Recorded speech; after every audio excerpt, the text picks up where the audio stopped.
ଦେଖନ୍ତୁ ରାତି 2ଟାରେ ଆମ ଘରେ କ'ଣ ଚାଲିଛି। 2:30 ବାଜିଲାଣି। ହଁ 2:30 ତ। ରାତି 2:30ରେ ଆମ ଘରେ କ'ଣ ଚାଲିଛି। ରାତି 2:30 କିଏ ଆମର ଏଇଟା? ରୁଟି ହେଉଛି।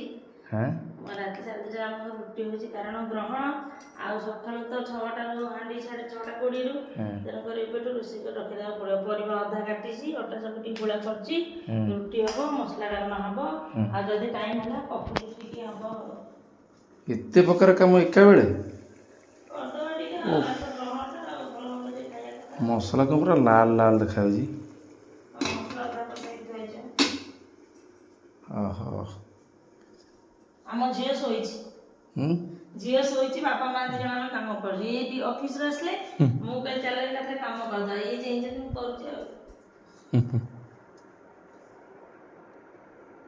ହଁ ହଉ ହଉ ଚାଲୁ ଆଉ।